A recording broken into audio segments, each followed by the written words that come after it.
Hello everyone, Anthony here. We just wanted to take a moment instead of our usual opening to thank everyone for taking time out of your busy holiday season and allowing us to be a part of it. So from all of us here at My First Anime, happy holidays.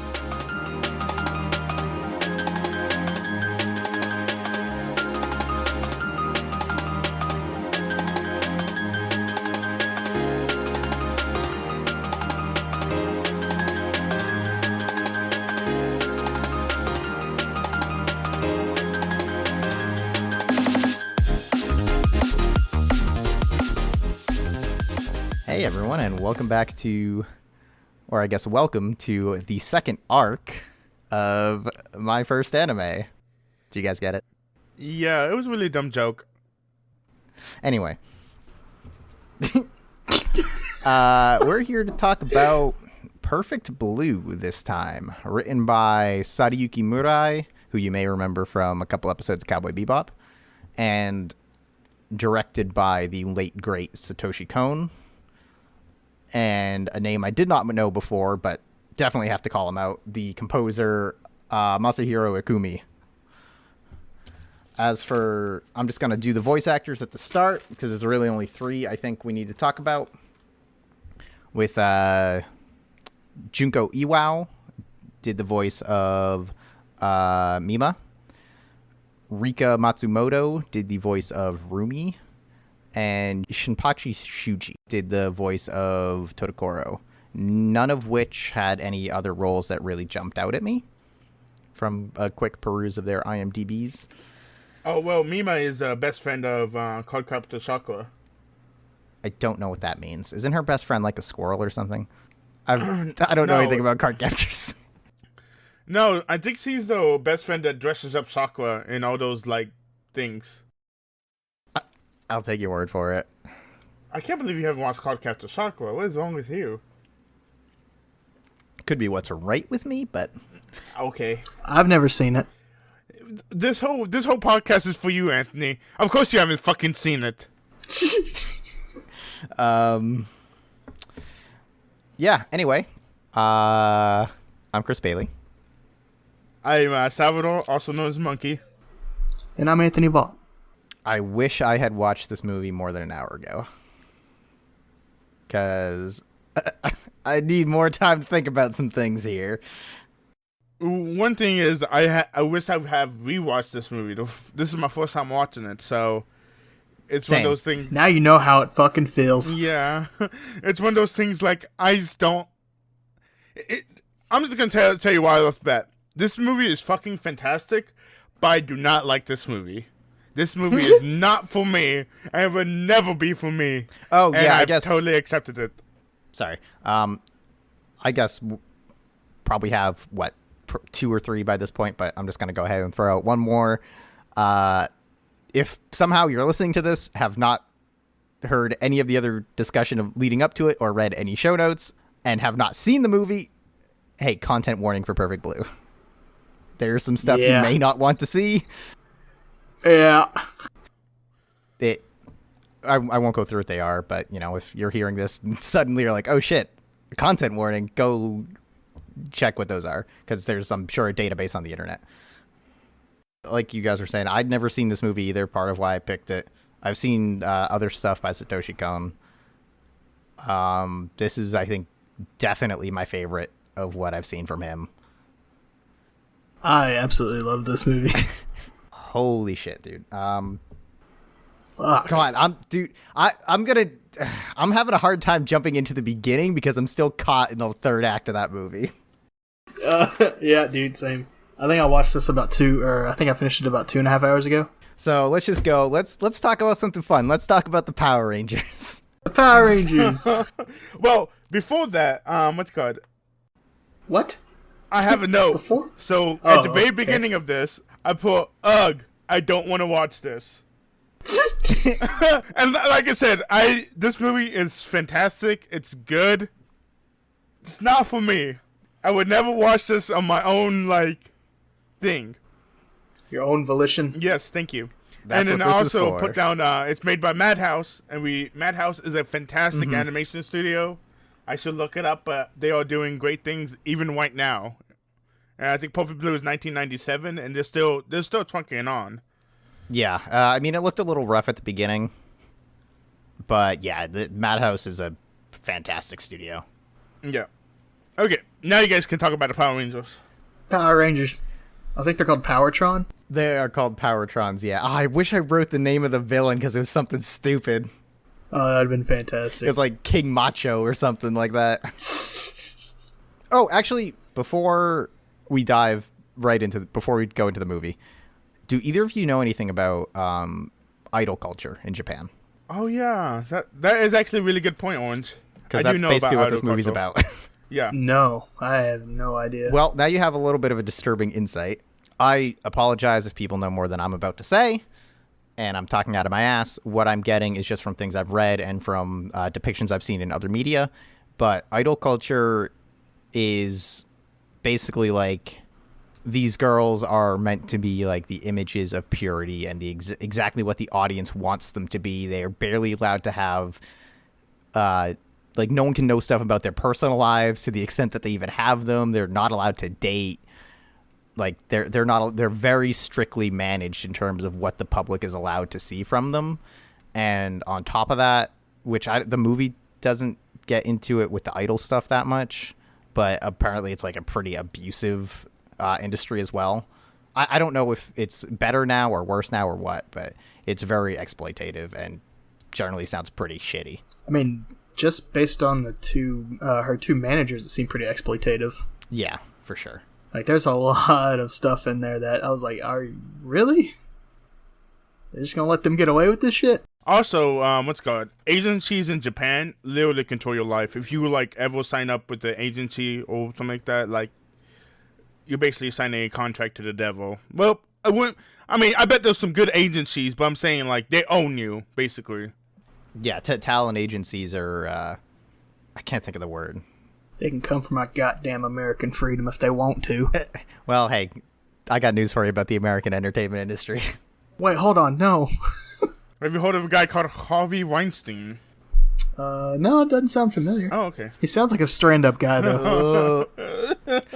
And I'm quitting the podcast.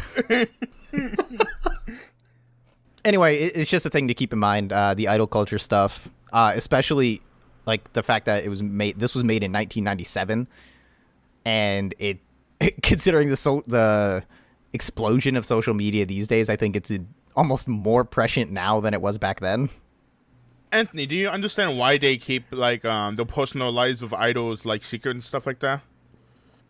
I mean, like, basic, like, human, or, like, basic decency of these people, so... No, the exact opposite. They want all these people to... I mean, they're called idols, so idolize these pure young women. They want to seem unsullied. Like, basically, it's a culture of simping. So they do it to encourage that shit. Yes, exactly. They do it so the fucking Hikikomori will go buy her posters because it's his weird... I don't know, man. It's gross.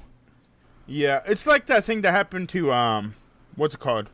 That boy band that was in America? One Direction? What? And how they was like super pure and stuff like that. And they had purity rings. Oh, shit. I didn't know that. Yeah, they had like... Yeah, Jonas Brothers did that, too. Oh, it might have been the Jonas Brothers. It might have been them. Oh, yeah. Yeah, and they definitely had the purity rings going on, and... Yeah, stuff like that. And that's not to send a good message. It's just saying, hey, girl, you can come over here, like, what's called? We're not going to do it, you know what I mean? It's just like... He's a cool guy. I mean, he's nice and pure, but hey, maybe you're special enough. Yeah, exactly. No, that stuff I get. That's definitely an American thing too, where like the girls read the magazines about what perfect actually is, and then the boy bands like Justin Bieber back in the day would sing how much that he loves you. Yeah, sure. Yeah, I mean it's because of how special you are. It definitely feels more emphasized from Japanese culture, I think. Yeah, it's like 10 times that's bigger. stuff I understand. Yeah, it's 10 times bigger in Japan. I mean, there's still stories of it like idols and shit getting stalked, but yeah. So we get our fun little Sentai scene. Wait, explain yourself. Sentai is the term for things like the Power Rangers. like a little show that they do on a stage? No, it's I don't know the like strict definition for it, but it's that type of. Oh, okay. It started as a series called Super Sentai. I knew that. Why didn't I know that? Which were like they're like the original Power Rangers. Basically, they look like that. They act like that. They're like the cheesy colored people in bodysuits that strike poses and fight over the top bad guys. So everything that came after that is called Sentai. Like that became a genre, basically. So the Power Rangers, you're talking about the genre is Sentai of the play that they were doing or whatever. Right. Also, I just known today, JoJo is Sentai. Did not know that. JoJo's sure, in a way, I guess I could see that argument. It was a really funny joke when you were supposed to laugh, but okay. I mean, I don't think that's entirely untrue, though. Exactly. Okay, go on. I looked back at my notes after the movie ended and completely forgot about that scene and saw it at the top and was like, what is the point of that scene? But then I remembered the guys at the beginning like, oh, that was totally different than it's like on TV. Yeah. Some foreshadowing. Uh-huh. Or not even really I guess hinting really at like what's going to happen. Yeah. But then we get, is it pronounced Cham? The J-pop group? I don't know. It might have been Cham. It'd probably be Cham. No, it's Cham, I think. Yeah, he definitely said something like way more Japanese than just Cham. Probably Cham. It was probably Chamu. It was very fast. Because just what I know of the Japanese language at the alphabet, like cha is a character and mu is a character. They don't have a sound for che or for ch or am or anything like that. So I would expect to be chamu if he were to like say it. But in a lot of times the oo sound will kind of get dropped in the way we do silent letters. So it'd probably be cham. All right, we can do Chum. Or whatever. But yeah, go ahead with your... I mean, I was just kind of overview the scene, man, that we get introduced to Cham. Or actually, even kind of before that, we get the whole, like... they forgot the song and stuff like that. They're going... No, the song comes after they get introduced. But, like, even before, or I guess right after Power Rangers, we're going through the... they're doing, like, a really cool scene. I liked it artistically, I guess, because... They're taking the camera, I guess you could say, and cutting it between like different people as we work our way toward the stage. And you're getting like a lot of information real quick. Like the kids that were saying stuff about, that was nothing like it, and then we like cut to something else, cut to these guys saying, hey, we're thinking, or she's gonna do a solo act, and then something else is like cutting to, I'm not sure she's a good enough actress yet. So we're getting like the stage, and it's a really cool cut to cut to cut to cut, but it's a continual scene kind of thing. And then that's when we get to like, hey, you're on, and then they come outside, and then that J-pop DDR song is my shit. That's gonna be my new fucking ringtone, dude. So maybe you like idol music. Dude, I might. Let me introduce you to Baby Metal. I don't think Baby Metal is idol music. They're kind of like idol music, but also metal. We have to introduce you to Baby Metal, though, Anthony. They actually fucking jam. Yeah, but I high-key want that song on my Spotify. I doubt you can get it. I'm pretty sure. Dude, this dude, like, Satoshi Kon's movies have just started becoming available. Basically, okay. in like any kind of live stream. Yeah, they've been really, really hard to get for a long time. Oh, so before we enter this, so you said there was an English dub to this? Supposedly, yeah. I ordered mine off of Amazon. I just see no English. Yeah, it was Amazon too. Yeah, I don't know. It was definitely sub. I don't know. Yeah, there was an English voice cast, which I did look at it, and funnily enough, Rumi is played by Wendy Lee, who did Faye. Oh, nice. But that was the only name I recognized from the English voice cast. So. Oh, also, if you're gonna watch any anime that's Japanese with English subtitles, remember to put the English subtitles on whenever you watch it, you guys, because I completely forgot. I don't know why, but fucking Amazon does not understand it. It's supposed to put subtitles on whenever you're watching something foreign. Yeah, I had to do that because I watched the first 3 minutes and I was like, where the fuck are the subtitles? Yeah, I got about halfway through the Power Rangers scene. It's like, hold up. Yeah, so just you pretty much talked about everything I wanted to, but I think especially during the concert, they do some really quick cuts as well to show some other things. Like, they show other things happening that aren't just taking place at that exact moment. And yeah, the way this movie uses cuts is phenomenal. I agree. Yeah, one of the cuts is her shopping. Oh, yep. They show her like shopping, and I think one is just her walking, and then it like fades into her back or something. It's fantastic. But yeah, now we can talk about this creepy fuck. Yeah, as soon as I saw that, and then the only thing I really had going on this is I didn't watch the trailer for this or anything, so I just saw the term psychological thriller. So as soon as I saw that guy, I was like, all right, so he's the fucking weirdo. If it wasn't obvious enough, it was just weird.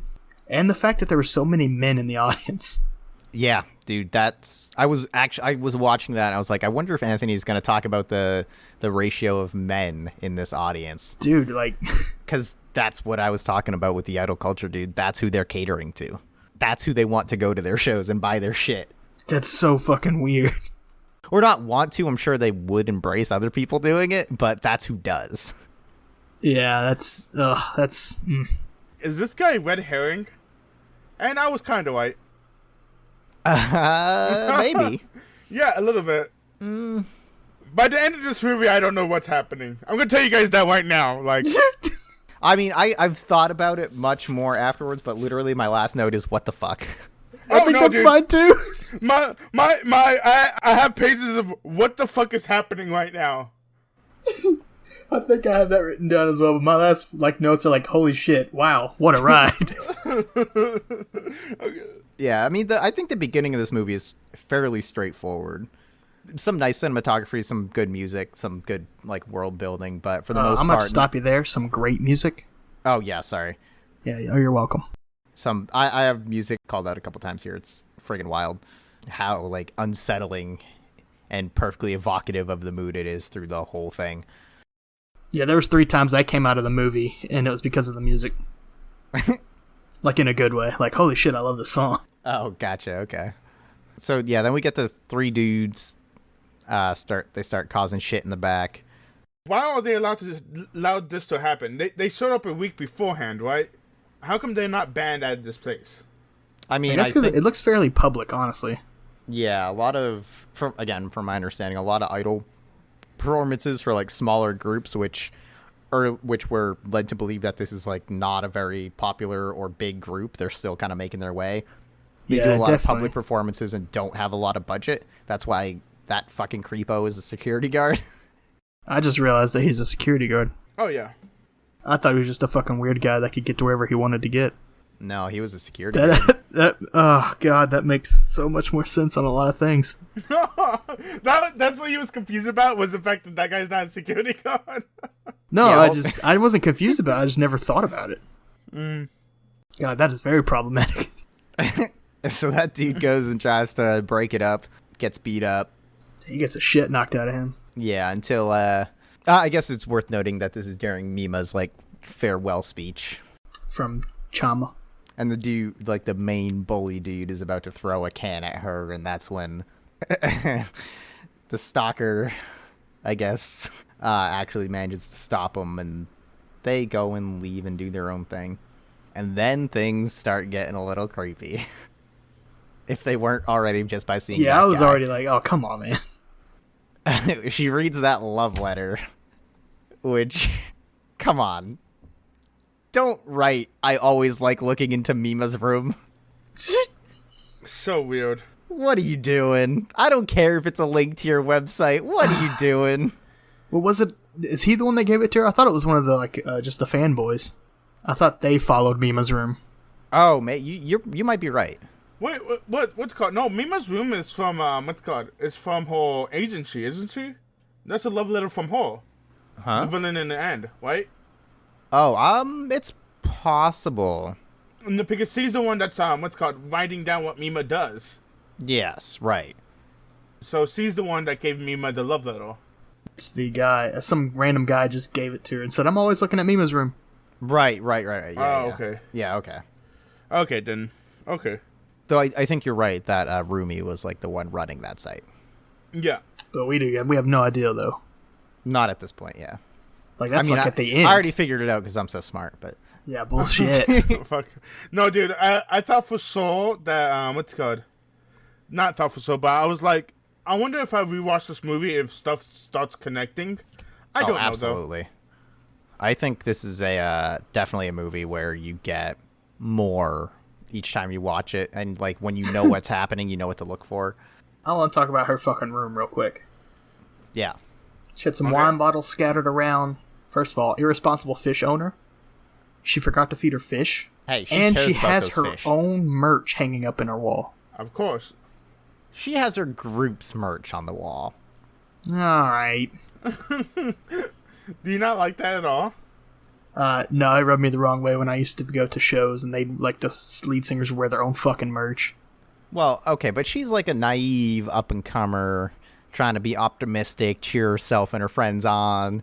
She's not like, yeah, look at me, I'm a fucking badass. She's true, probably like, yeah, you can do it, we got this. I guess that's true. Yeah, then she gets that phone call, though. Yes, do you know about the bathroom situation in Japan, Orange? Hold on. I don't think I understand the question. Because if I remember correctly, I'm speaking out of my ass, but I think they have to heat up the water first. Like, they turn on something to heat up the water before they actually, like, take a shower. Oh, okay. Okay, that's a very different question. Okay. Look, man, I don't know. Like, well, Japan's got a lot of bidets. You could have been asking about that for some reason. My bad. I know that was worded wrong. I have a bidet. What do you mean? Bro, Japan I need has to one. get one. They're fucking sick. God, I need to get a bidet. I don't have a bidet, but I really want one. I want one. I'm just saying, hey, bidet, if you want to sponsor us, Bidet is not a brand. any bidet company, Happy Orange, or do you have to always be white? Always be right. Okay, fuck you too. Are you tired of the shit coming out of our mouths? Get us a bidet. Dude, I'd score. Hold on. Nope, that's a weird thing to say. Anyway, to answer your question, no, I don't know. I mean, I think maybe part of the implication is that she's she has lower income, and oftentimes you have to wait for your water to heat up if you're in like a cheap apartment. Okay. But maybe it is a thing in Japan in general. I don't know. Also, she was running a bath, not a shower. So there's always some waiting involved there, I believe. She took a fucking nap. She did take. I mean, yeah. She looked like she was tuckered out. Yeah, exactly. Like, why would you like take? Being stalked is hard work. So yeah, go ahead with the phone call, I guess. I think it just gave us more insight into like her like acting situation, and of course like the naivety of parents. Mm-hmm. Because she was explaining like, no, Mom, it's like this kind of stuff, and then she's like, I got another call, and then we get the weird dude, presumably the weird dude. Yeah. That was fucking Darth Vader. See, I would ask you if you were okay if you did that. Okay. I won't do that again, you guys. Don't sound so upset. Apparently, I can't do a creepy voice. I was practicing my heavy breathing for 3 weeks. But can we talk about how this is 1997? I guess she's an actress and whatever, but she had a fax machine. We have fax machines now. In her room. You have one in your room? No. All right. It's I weird. do. I'm an important businessman. No, you're not. Supposedly in Japan, not a lot of people have printers. Yeah, supposedly you can go to a convenience shop and pay money to get stuff printed. I mean, you can do that here too. Yeah, we got that too. You never been to a Staples, homie? Yeah, but that's like a Staples. They go to like a gas station and do this. Oh, okay. That's weird. Oh, a convenience store. Good on them. Printers are bullshit. Oh, printers are awful. They're fucking awful machines. All right, we'll save that for the printing podcast. I fucking have to No, buy I'm taking a fucking stance ink every against fucking big printer goddamn right time. now. Stance against big printer. I hate these big printer companies coming here taking over our jobs. Big printer, big ink. We're coming Seriously, after you. I was a scribe before Big Printer came in. Oh my Automated God. it. This man's a scribe. I see you, Inkjet or Canon or whatever the fuck. All right, so next is the TV scene. Well, hold on. I think it's worth noting what she got faxed. Yeah. Oh, fax. yeah, sorry. Yeah. Second signal. That doesn't start call. Yeah, well, it's just a bunch of, it was trader, right? A bunch of different ways. Yeah. Trader. All right, that would already fuck me up. Yeah, we'll get to that. Yeah, I would be moving, right? Like, Am I the only one that thinks like that? Like, oh, I know she's in this like moment, right, where she's like this rookie actress. That's the exact term I think she used, and she's also a J-pop idol. Mm-hmm. And I don't know how big or small they are, but I definitely like when I went to, or I don't know. Have you guys ever been to like shows like that are definitely for bands that aren't popular? I have not. Well, that security is very similar to what I saw there. So that's what I had to relate it to. So that actually felt real to me, or like it was realistic in my opinion. Obviously, the group was not a big venue concert, so it did seem slightly realistic. Like, hey, it's not worth the money and stuff to like hide her, like where she lives, what all of her numbers are, moving constantly, or not moving constantly, but constantly switching numbers and shit like that. So I kind of understood why she wasn't freaked out about it, but that's still fucked up. Also, I wouldn't be surprised if like that's just something that someone quits an idol group and now people are pissed. Yeah, because she didn't seem too phased by it. Because I'm pretty sure, like right after it says "traitor, traitor, traitor," we just move on right into the next scene. Mm-hmm. yeah. She doesn't even get a chance to really acknowledge it. This is, I don't remember exactly when in the scene it happens. I think it's I think they're talking about the lead actress in the show. Eri? Yeah. Eri? Eri. Yeah. Is she the one with the black hair? Yes. Yes. Okay, first of all, she's a fucking trooper. Like, oh my gosh. Does not complain whatsoever. Like, I was expecting her to be an asshole the entire fucking movie and did not see no assholeness from her. Well, I wouldn't say she's a trooper. I'd say she's a professional actress. Yeah, and I think that's kind of the point. Like, from what we see to know is of, like, the reality that happens, for the most part, everyone around Mima is, like, really nice and supportive. And, like, tries to make her comfortable and successful. No one's being an asshole. No one's trying to, like, shut her down. Except for, who we learned to be the villains. But it's not like she's getting big-timed by the actress. The director's not really being a piece of shit. The writer's not being a piece of shit. Everyone is, for the most part, on her side. Like, even in a scene later, you hear the dude's like, hey, I'm sorry. Oh, yeah. We'll get to that one. Acting. I hated that scene so much. Dude, but so on this scene, though, I kind of enjoyed the patented, like, feel like we were watching, like, Law & Order SVU or something like that. Like, some of the direct dialogue was like, why does he always skin his victims? And she's like, or I think she said that, and the guy was like, I assume sexual arousement. That was pretty fucking funny. Before we get too much into that, I think this is maybe the second time in the movie even they mention, like, the idea of transforming or whatever, or becoming a different person. I think they even use the word metamorphosis in this scene. And, oh, yeah, actually, it's literally what you just talked about. Then they go on to talk about, oh, well, I think that he wants to, like, become a woman. Yeah. Yeah, so if this movie has pretty heavy themes of identity conflict and transformation and stuff like that. I just think that's something to keep in mind going forward. What's good? Oh, she's just rehearsing one line over and over again to make sure she doesn't fuck it up. And it's they make such good use of that line. Yeah, dude, holy shit. When it comes back later, it's just like echoing along with the music. It's phenomenal. Oh, it's amazing. It's just, who are you, right? Yep. Yeah, and then she and then she starts freaking out, thinking that everybody's talking about her. Mm-hmm. Which I thought was a really cool scene. Yeah, so I mean that's a really important scene to call out because we start to see the beginning of her kind of psychosis and her insecurity for no real reason. No one's done anything to make her question herself. But she's already starting to have a crisis for whatever reason that, as we'll see, is going to spiral pretty far out of control. Yeah, I didn't see too much of her crisis just yet. And it was very. If you guys saw it, I didn't see much yet. Well, not like the crisis as we'll come to know it, but at least like a lot of insecurities. Yeah, I think it's understandable at this moment. It is, makes but because she's making a career change. Yep, a big one too. One that's you're supposed to be like idolized, and then she already has like ideas of what she wants to be, and yeah, sure. Before we move on from here, I do just also want to call out something to keep in mind is that it's fairly obvious but just how the show they're shooting constantly mirrors what's happening with Mima. Yeah. Oh yeah. And God, I'm sure there's so much like even hidden meaning in all of this stuff that I didn't pick up on. Like double bind probably means something. I'd probably have a better answer if it was called double blind. But I'm sure double bind means something. Like I bet there's something to that name. This is something I'm gonna go look up like YouTube analyses of this movie later. Yeah, I can see that.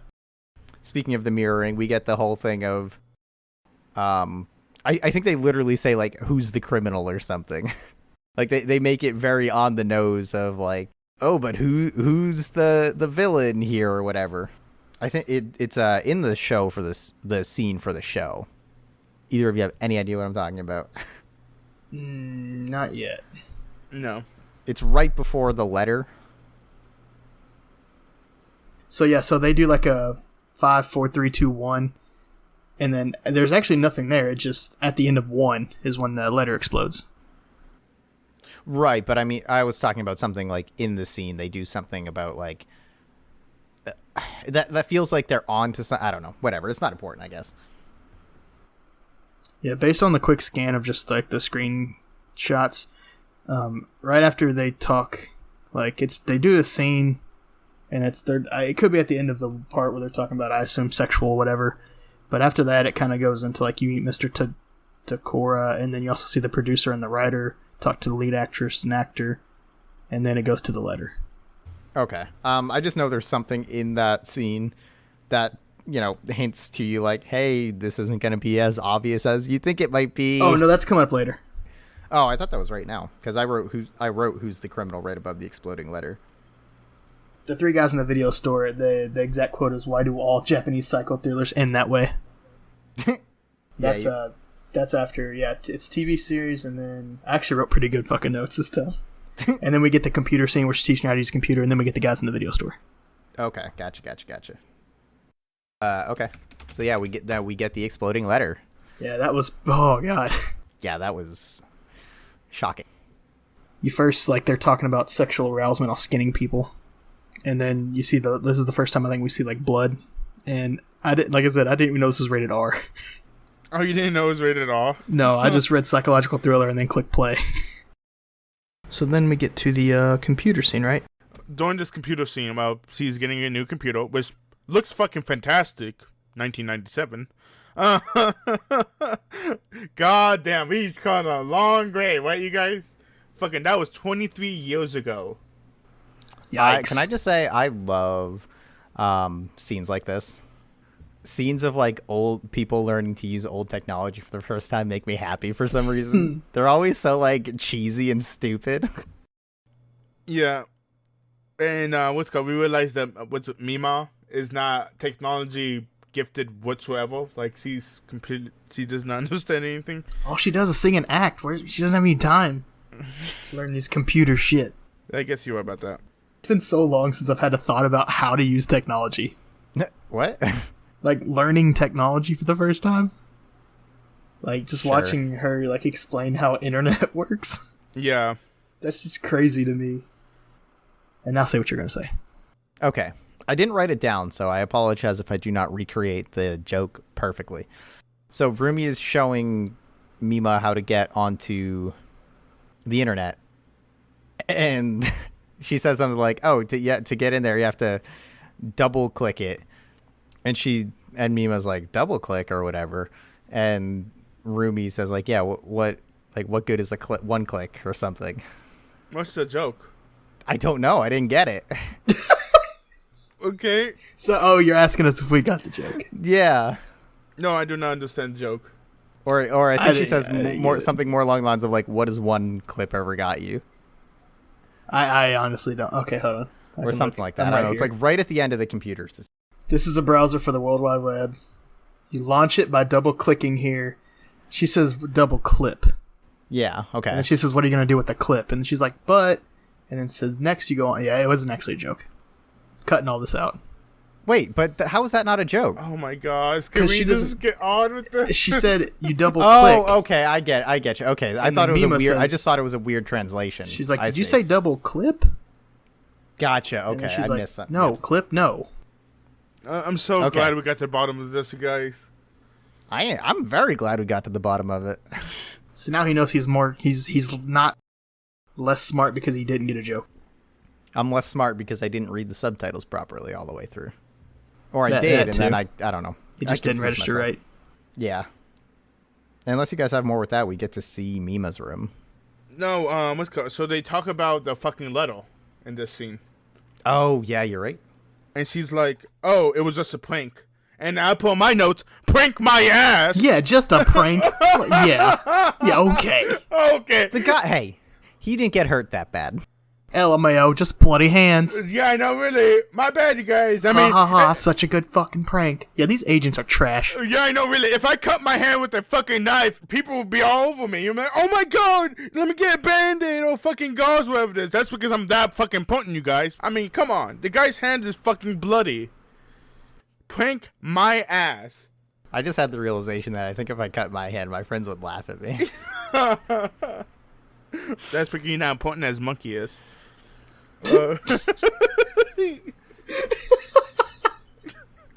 Thank you, Anthony. I needed that. If we ever make a production thing, that's the clip I'm gonna use, like, that plays out.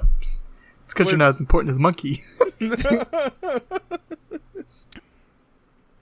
Oh, and they also didn't call the police. Like, oh my gosh. Yeah, I wrote that down too. Like, what the fuck? Yeah. Yeah, especially since that comes up later with the other agent. Okay, and then she started teaching them the computer terms, and I'm guessing computer terms was fucking English. I did not know that. No, I think it was one of those bad jokes of like someone is talking technology, and someone goes, "Can you say it in English, please?" Yeah, kind of like how when we cuss, we say, "Pardon my French," Oh, okay. Well, something like that. okay. Yeah, that's how I took it. But yeah, specifically, she was like, "Yeah, can't you just teach me in Japanese?" Because she was like, Because what's a computer? Okay. Okay, you guys have anything else about this scene? Not really. "No." The next part, I thought you want to talk about her room a little bit, but okay. Oh yeah, no, I do want to talk about like, no, I mean not much to say here, but she finds the website, and we get that we get our first "Who are you?" refrain. She's looking at the site, and we see like all the stuff of like, oh, this person is stalking her. She knows like what foot she stepped off, and she knew. "Yeah, They that know was she bought the fucking cow milk. weird." Fuck that. I'll hire a fucking bodyguard. Like, what the fuck? I mean, I guess she doesn't have money. I don't know how much money she's making. Not very much. Yeah. We are led to believe she has one line, and she was not a profitable idol before. Yeah. Yeah, but oh my god, that was like, at first it was kind of playful. She was like, "Oh my god, this is so cool." Someone wrote, and then like the right foot, left foot thing, and I was like, "Oh god!" And then I think that's the time she was like, "Oh god." And then I loved that "Who are you?" repetition while she was practicing her lines with the cut. Yeah. That was so sick. Because she's just repeating "Who are you?" while she's looking at the thing, and then it flat cuts to her being nervous for her line. Mm-hmm. I don't know why I love that so much. Dude, yeah, the transitions in this movie are like across the board phenomenal. Transitions all fantastic. But it's sometimes like, it's not called mind-boggling or something like that, but it's like so fucking quick. You're like, what the fuck just happened? You know what I'm saying? Disorienting. Yes. Thank you. Yes, and increasingly intentionally so as we get further in the Oh movie. my gosh, dude. Yeah. After that scene, we get the part where she had done 3 scenes. So she's trying to become an actress, you guys. Did you guys talk about her acting career? The fact that she been in 3 scenes so far? Yeah, They're just kind of discussing the shots, or the 3 shots she was in, and like her agents are just back and forth with her.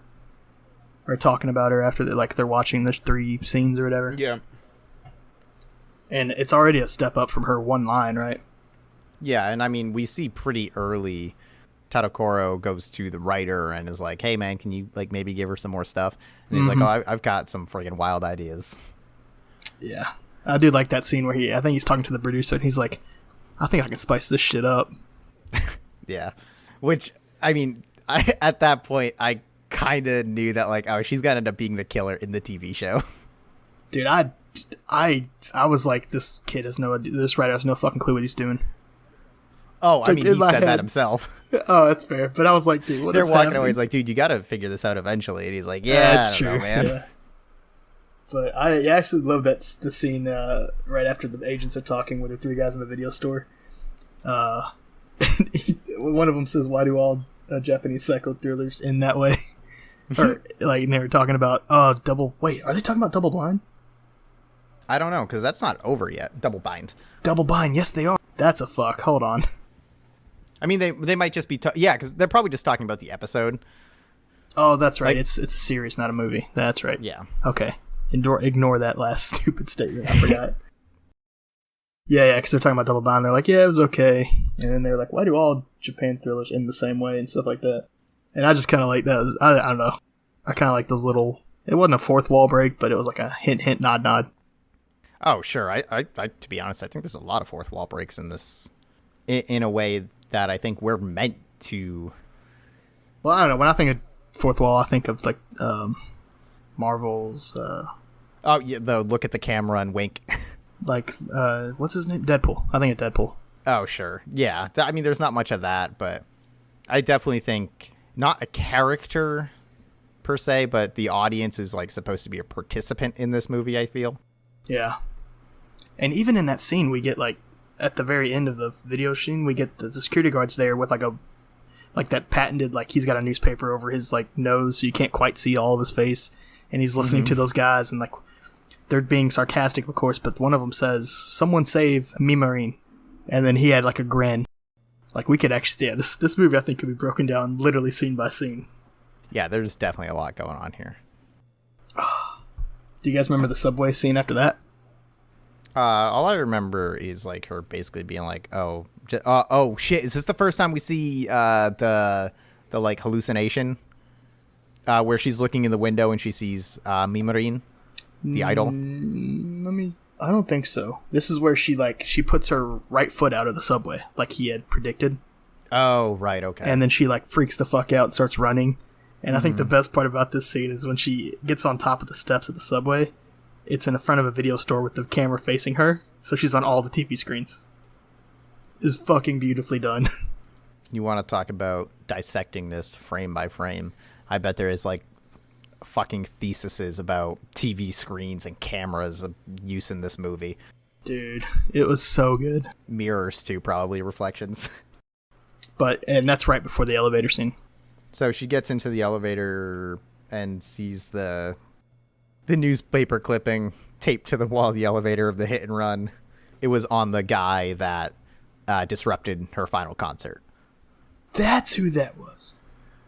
I thought it was gonna be all those people are gonna die. Like Yumi the the main guy was gonna die, then his little two henchmen was gonna die on top of that. But I was completely wrong. Well, I mean, we'd see that the main guy died. Yeah. But yeah. I actually missed that. Yeah, I mean, that was kind of the whole point of like someone put that there so she would see it, and it's basically him being like, "Hey, look what I did for you." See, actually, when I saw that, I went to a different route of thinking. I thought that was him, and he had gotten hit by a car, and he wanted to introduce more of himself to her. Oh, really? Okay, Yeah, that's where I went with that. interesting. But that makes a lot more Weird. sense. All right. I mean, I don't think my thought was wrong. It just I probably should have paid way more attention to the picture of the fucking guy. Yeah, you could tell by the way he didn't look like a goddamn creep. All I'm saying is this stalker is all weebs. I'm a weeb, dude. Don't. God, that smile when that elevator closes too, boys. I'll tell you what, it's so fucking weird. Jesus, yeah.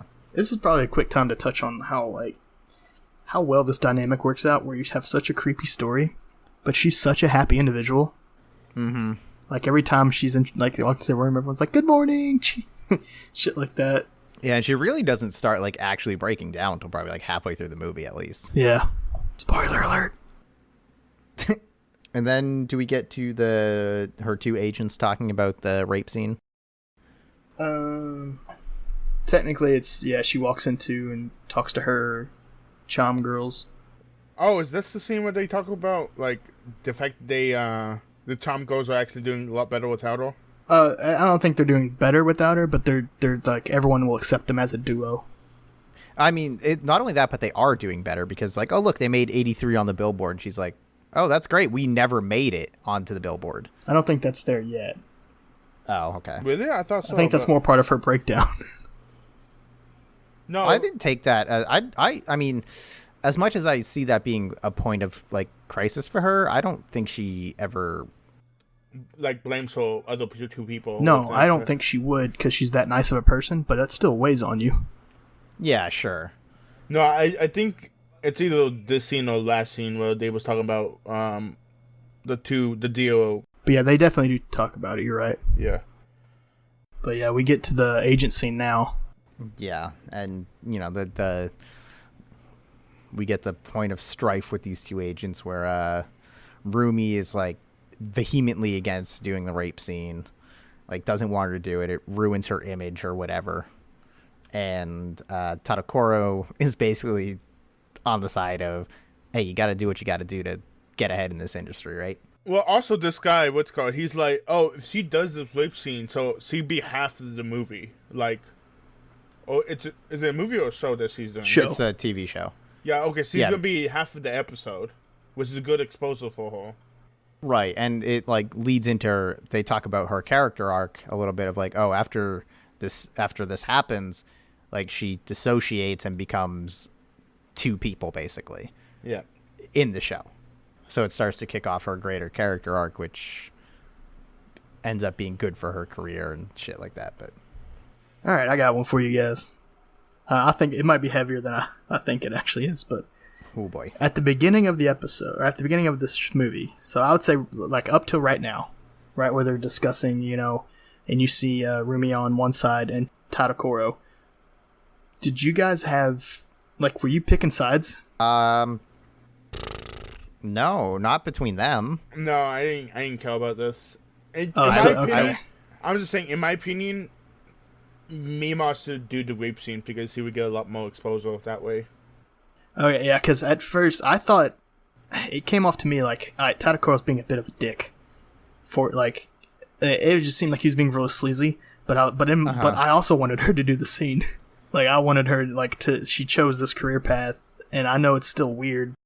I don't like this guy, but kind of talking about it now and remembering the scenes, he was actually a pretty decent person. We'll get to that later. Yeah, but up until now, he was trying to help her out. Yeah. Yeah, well, we know he's a sleazebag because you saw him talking to the writer or director or whoever he was talking to. He's like, oh, could you put more scenes with her? But, like, He does understand that if his client gets more money, he will get more money. You know what I'm saying? So it's like... So it makes that work go around, baby. Yeah, so he's like, of course I'm going to try to make her, like, as famous as she can be because, you know what I mean, it's better in the long run for all of us. But I do understand the side of Rumi, or whatever her name, I'm going to say the female agent. Rumi. Sorry, I can't pronounce my own sons. But yeah... And, like, yes, it will destroy your image, but it's one of those things, like, you can play safe, and hopefully you might make it there, or you can, like, not play safe. So, I kind of a little more than that. It's... Tadokoro is trying to further her career, and Rumi is trying to protect her previous image, not trying to protect her image in general, because you could do a rape scene and no one cares. Like, it doesn't ruin you as an actor if you do a rape scene, but Rumi wants to preserve the idol image that she has. She's trying to protect that. She's not trying to protect Mima in general. Yeah, and actually, I was at the first watch through, or obviously because I haven't seen this twice yet, but I was getting a very, like, she's trying to protect her as an actor. Just, I think that was because I don't have any idol culture background. Gotcha. So the only thing I could relate it to was, like, she just wants her to, like I don't know. I'm assuming there's a bunch of actresses out there, like, that's why they don't pose nude and stuff like that. Yeah. Even in any scenes, like, I'm sure the directors, producers would love that exposure in their movie, but they just don't do it. And that's kind of what I was thinking, like, that's where this was going. And then, of course, later on, Honestly, by the end of this, if I had thought about this scene again, yeah, she was definitely trying to protect her idol image, not her image. Yeah. Yeah, and I think this is also the scene where we learn that Rumi used to be an idol as well. I think so, yeah. I don't remember that at all. Huh. I must have missed that. They pull a little sneaky on you. Yeah. Just a little chew on that one a little bit. But to answer your question, Anthony, like, no, I was on Mima's side. Like, fucking whatever she wants to do. Okay. I would be there like, yeah, okay, you made the right decision. I wouldn't be like, what, you don't want to do it? What's wrong with you? And then we get right into it. Let's just jump into it. God damn. Okay, leading up, I'm going to say maybe it's partially because, you know what's coming. But holy, the atmosphere in that entire club scene is unfortunately maybe one of the best parts of the movie. Just the way they shoot it, the music, like everyone's faces, it's hard. They were shooting a good fucking scene for that TV show. Yeah, and I love how, like, it's so fucking good. Like, before they were all, like, all the men, the faces, they were all waiting for the action, and she's getting into position, like, all kind of, like, she's clearly, like, in something. But if you look at the dudes' faces, they're all staring at her, like, weirdly. And then when you hear action, they're all like, yeah, strip club fun. But, like, before that, it's so weird. Yeah, the whole thing is just unsettling. Like, once the scene actually kicks in, it's like a little bit dizzying almost. Just the constant cuts around to everyone, the chaos of it, everyone shouting. And it was so awkward to watch them cut when that dude was on top of her.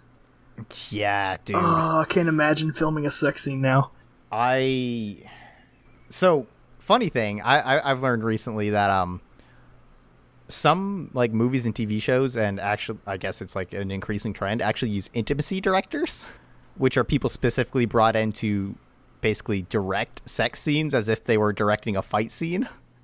And I guess it's a way to, like, not only make it less, like, weird for the actors, although from what I've seen, most are more or less okay with it.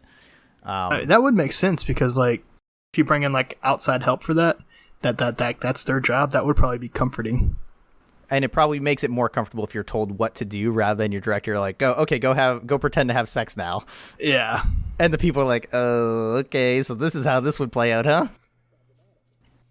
Also, I just have to say how much relief it gave me when they cut and the dude started to move off and they were like, okay, like, everyone hold position. And the guy's like, I'm sorry. Yeah, I'm so sorry.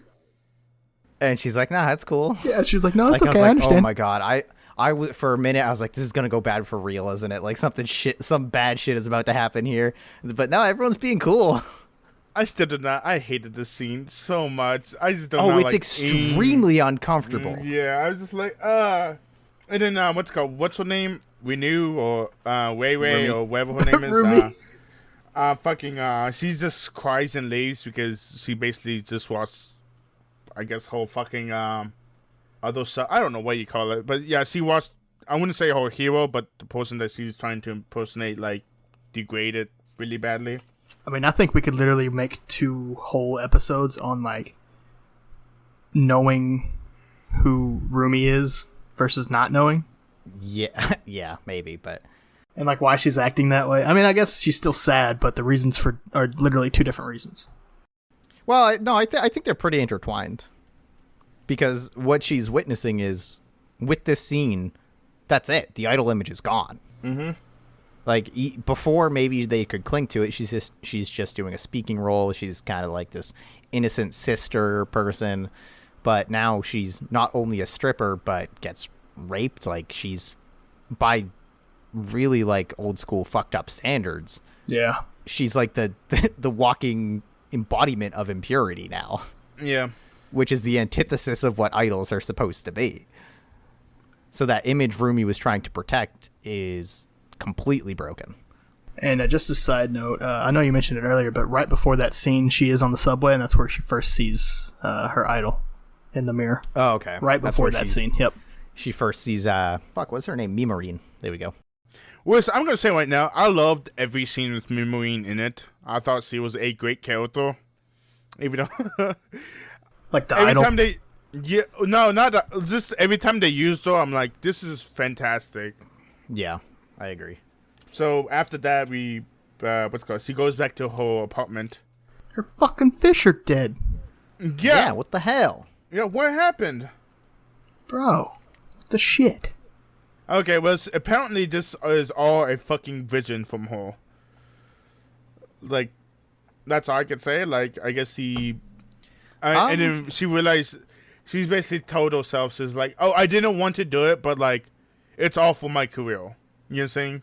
Yeah, Like, I don't she's want stuck. to. I would love to discuss this, but I don't want to attempt. Fuck, dude. This sounds like God. This feels like such a bad thing to say. No. Anything we could say about this scene. I just feel bad for her. No, I have to jump back a second Okay. to the end of the previous scene. Fuck, dude. It's.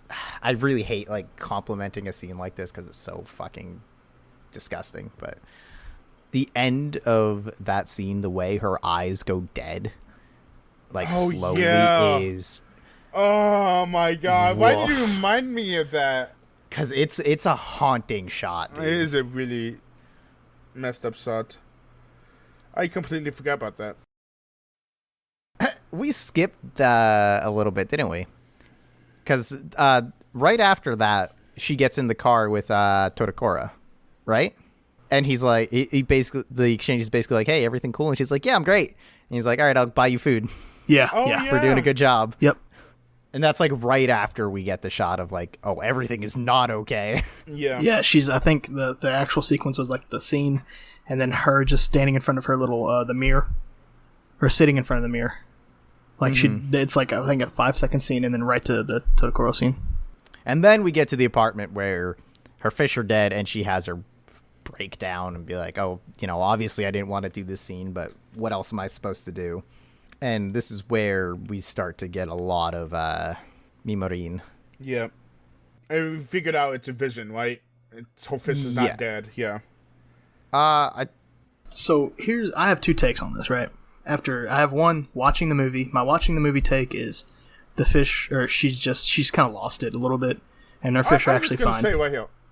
One point though. Mima is fucking crazy, right? Like she needs to go to a psychiatrist, right? After this.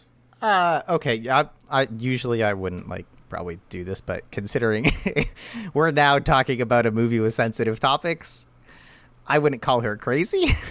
Okay. That's kind of a shady thing to say about someone in her situation.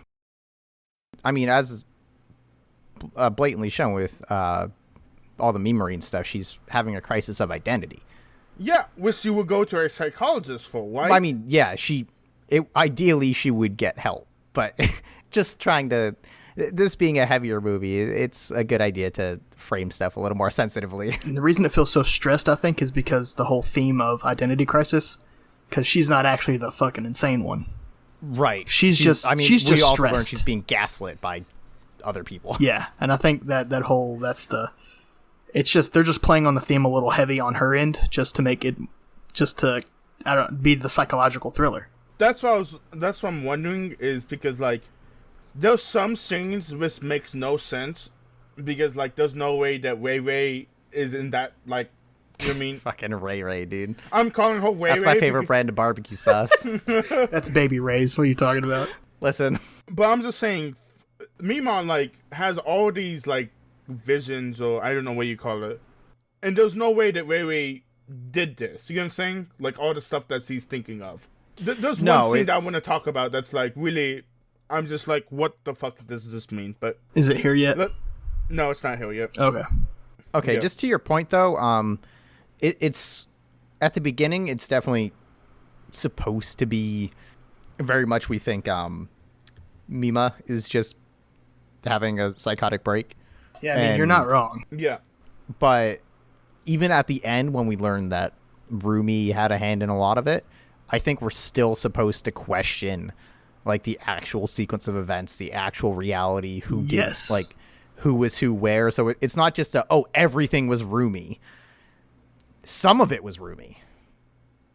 Some of it was Mima. Some of it was Tadakoro. I think if you're approaching this from the perspective of every hallucination and every bad thing that happened is because of Rumi, I don't think that's it. But I want to step. I know we just took a huge what is life tangent, but I want to talk about the fish one more time. Yeah, go ahead, talk about your fucking fish. Well, okay. I mean, tell me this is wrong though. Okay, so the first time watching through it, the fish were dead, and then it's just assumed hallucination because the fish are alive the next day, right? God, when does that happen? It happens right now. Are they? Oh, do they show them alive immediately? Yeah. When she wakes up, they're alive. Okay, I totally missed that. Yeah. So my thoughts is Rumi put them in there. No, there's no way. I just think she's hallucinating. Okay, I guess so. A movie like this, sometimes the literal happenings are in service of the greater metaphors and the greater message. And I think I could be completely wrong here, but I think things like the fish being dead or alive, whether they were replaced, whether that was just a hallucination or whatever, isn't that important. Catch me on Reddit arguing this point till the day I die. Well, I think them being dead and then alive is important, but I think the why isn't as important as what them being dead then alive represents. Because I don't think anything really changes based on the explanation. I mean, because we constantly see them dead and alive, right?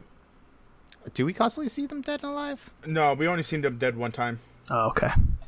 Yeah, I didn't think we saw them I'll dead more than take once. that back then. I'm sorry. So the reason I got that is because at the end of the movie, we get the Rumi's room, right? Uh-huh. And it had the fish in there as well.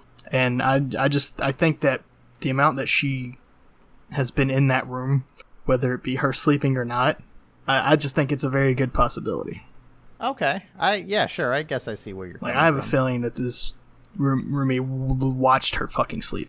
You know what? Sure. And I'm not saying that might not mean a whole hell of a lot, but that was just my oh shit, now that I remember the scene, I bet that those fucking fish may have actually been dead. Because to be honest, I feel like in these hallucination montages we're about to get, that just fucking they go on from 120 to the end of the fucking film. They're just, I think a lot of that shit happened. She's just in such a state of what the fuck is going on, that we don't, we're just led to assume that stuff. And I really do think that when she wakes up and the fish are dead, I think the fish are actually fucking dead. Okay, sure. Yeah, I totally see what you mean. If I follow that trail, the only logical thing that I come up with is that someone fucking put the fish back in there. So I guess that means that I think the hallucinations are less of hallucinations. So there was a greater point. Look at us. There you go. You're doing it, dude. Look at us. It's like you've read a book or two. Yeah, it had pop-ups, but we made it through it. It had a big red dog in it. Yeah. Although you did touch on the greater theme that we're going to come into of what the fuck is actually happening and what. Yeah, I may have is jumped the gun there, but no, you definitely. I mean, it's something that is probably really well introduced by the fish, because were they dead or not? that's true. We're meant to think about that. I honestly missed that they were back alive that next morning. I guess we get the montage of her doing interviews. Oh yeah, she becomes famous after this. She's finally hitting her stride as an actress. Yeah, we get a bunch of interviews, and then also a couple of Mima Marine flashes in there. And then even we get to see those three fanboys again talk about how the public's so stupid, she needs to be in the whatever. And of course the guard's listening to him. He's listening every fucking time to all the stupid shit they're saying. And we're kind of introduced to him actually typing the shit out too. Oh yeah. To Mima's room, the .com thing. Yeah. Mm-hmm. God damn it, I love this movie. Yeah, it's good. Alright, so who wants to introduce the writer's death scene? Oh, right before the rider death scene, I actually put down, is she the one who's doing this? Is she the one that's killing all these people? But yeah, we get the boombox elevator scene with... Oh my god, that's such a good fucking I'm just saying, scene. if you see a fucking boombox, what the fuck are you doing in 2020? Why is there a boombox? Yeah, now it'd be like Oh, on it an was iPad. 1997. It'd be like just streaming from an iPad. Yeah. Someone left their iPad. If I opened an elevator in 2020 and there was a radio playing, I would know I'm gonna die. That's Yeah. me running. I'm running left or right and hope that I pick the right way. hop on Facebook Live real quick and be like, here's my scenery, here's what's going on, catch the murder.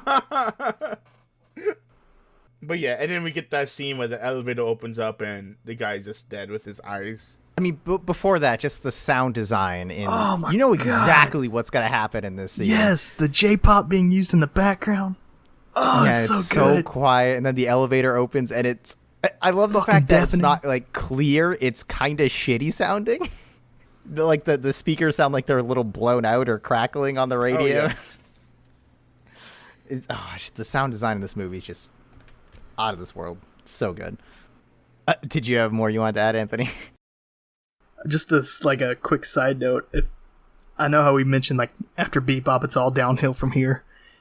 Like these were all things made before 2000 so far that we've watched, and they've been so good. I think both are 97. Yeah, I know this definitely was. Is Bebop 97? Cowboy Bebop started in October 97. Oh no, that's a different thing. Cowboy Bebop was 98. But yeah, that's no. I mean, there's really not a whole lot. I mean, you know exactly what's gonna happen in the scene. You get that, Yeah. and you get it in a pretty brutal fucking way. And yeah, that's really about it. It's just, I think it's one of the best scenes in the movie. Myself, this was probably one at least top 3. It's good. I'm a big fan of the next kill scene. Oh, actually, there is one thing I have. I know this is right after that scene. It's just another, like, nod to the director, I'm assuming. We see the dead body elevator close, and we hear sirens. And then it cuts to the little toy siren, the kid riding. I don't know, call me easy, but I really enjoy those kind of cuts. Yeah, it was fun. Hey, I think you may like Satoshi Kon. Yeah, I probably will. But yeah, the next one is like the two girls of Cham, and kind of cut into that is the photo shoot. Yeah, which, dude, fuck that photographer. Yeah, I don't know, maybe you guys were different. When I was watching it, I thought she was into it at first. But then I think she was. I think but she then was fine, and then like it progressively she got saw the worse. final product, and then that's when she was in the bathtub going, bastard, or whatever. Which I felt so bad for her then. Like, it's probably like shitty, like desensitization, or you know what? I mean, maybe not. Maybe I don't know. It's kind of a weird line, I guess. But a lot of the stuff she's doing earlier is stuff that just like most celebrities, as far as I could tell, do. I'm not saying like the photo shoot looked like it was fine. Well, It's- not when she was naked. Well, it's when we get to the part where they only publish the naked photos. Oh, And then she's crying about that. gotcha. I think that was the difference, is like it was like what's tasteful versus distasteful kind of shit. And that's where I think she had the issue with the photographer. Now, I could 100% be wrong. I am a person that's never been filmed naked or photographed naked. By other people Yeah, professionally by other people.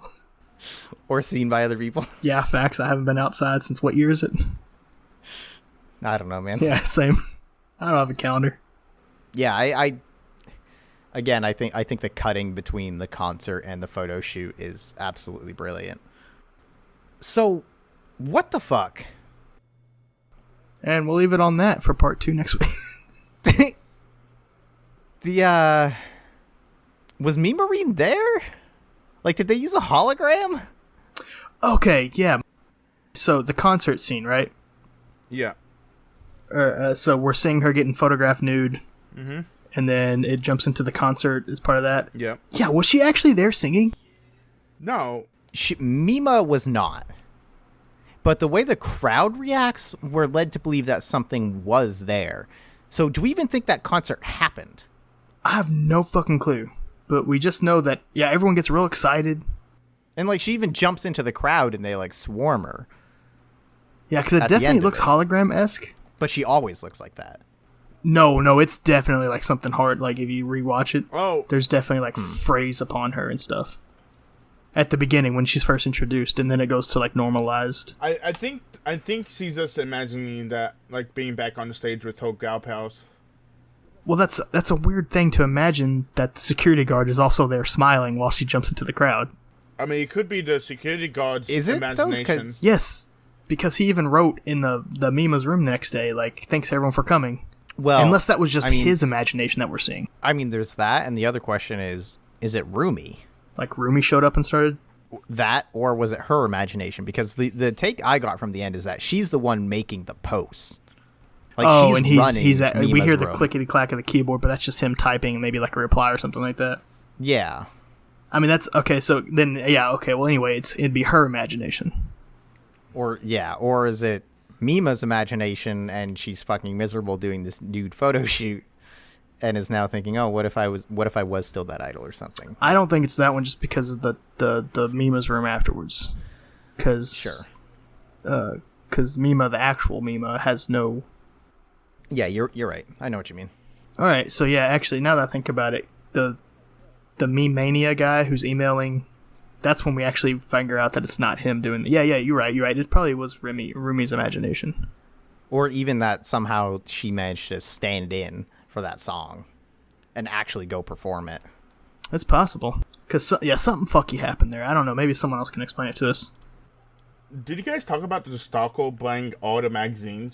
We did not. Yeah. That's really... What's the guy's plan, though? I mean, really? He's not going to buy all of He them. doesn't want other people to have the nude photos, dude. He's trying to protect them. Yeah, that's what I got, but it's still weird either way. Yeah. Oh, no. Sorry, if I said that in any way, that sounded like it was a good thing. We really did. You made it sound like it was perfectly sane. Look, all I'm saying is this dude is her knight on shining armor. Yeah, he's the White Knight.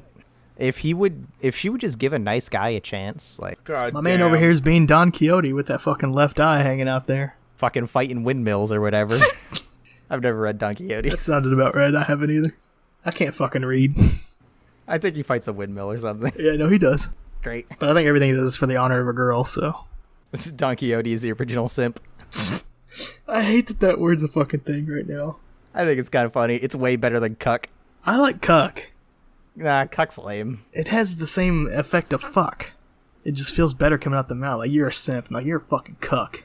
Nah, see, but simp, maybe that's why I don't like it. Cuck feels like you're actually trying to insult somebody. Simp feels real tongue-in-cheek. So I feel like when you... Yeah, okay, it depends on what you're doing. If you're trying to, like... If you're mad and rage, you're going to say cuck. But if you're trying to make someone feel real bad, I think you would say simp. You're right. If you're mad and trying to insult someone and you go to cuck, you immediately lost.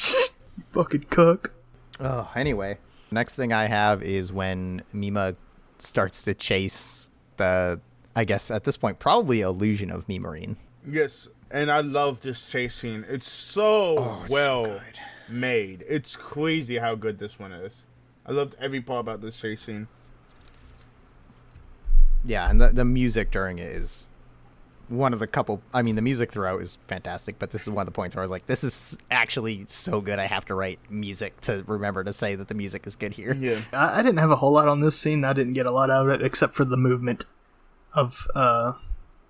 Because obviously the actual Mimo's running like fucking like a normal person. Whereas the illusion is like prancing around, which we'll come back to later. Yeah. Oh, it's so good. Yes, it is. This was such an important scene for that reason. Do you remember why she's doing this, or is this happens? What do you mean? I think she's running away from something. Mima sees Mimarine, and Well, I think she's running away from Chomp, meeting her members of Chomp, because I think we're definitely established that they're doing better without her now. oh, sure, yeah. And I think okay, she's you're actually right. running away from that meeting. Like, I think this is a psychological point, not just her like, oh, I'm gonna go chase it. Oh, yeah. I think she's I think she's this got is- more. yeah, I think there's you're more right. under it than that. Yeah. Yeah, you might be right. Actually, that's a really good catch. Yeah, that is a really good catch, Anthony. Well, you gave me such a good fucking movie, man. You think Cowboy Bebop wasn't as good? Fuck you. We'll talk about that later. Next time, I'm picking. Paprika. Paprika's not as good. No, I was trying to think of something shitty I could pick, but I couldn't think of anything. I thought he was gonna pick what's called? Was it? It's not Dead Man's Wonderland, but something like that. It has the really good song. I'm not sure what I'm gonna pick next. Oh, okay. So we get this chase scene, and then we get a dream sequence, right, with the fucking pizza guy. So, no, not yet. Okay. So we get the chase, and then she ends up getting hit by the truck, driven by the security guard, and wakes up Yes. as if all that was a dream or whatever. And then we see a couple of more things, and she keeps waking up, and I think even the news repeats once. Yeah. Yeah, you were definitely right on that. And I'm sure it does matter in the scenes, but I can't remember which of her two hallucinations were actual. I know this is the first time we heard the Economic Planning Agency or whatever it was. Yeah. But yeah, that's definitely the one that Jesus. gets repeated. All I put down in my note is what the fuck is happening. 2 dream scenes. 2. This is where I'm sitting in a dark room trying to watch the movie and write notes at the same time, and I don't know what the fuck I wrote down here. It's for 4 different instances. I definitely paused the movie. I know I did this twice. I paused the movie, thought to write something down. I was like, I don't even know what I was gonna put down, and then unpause the movie.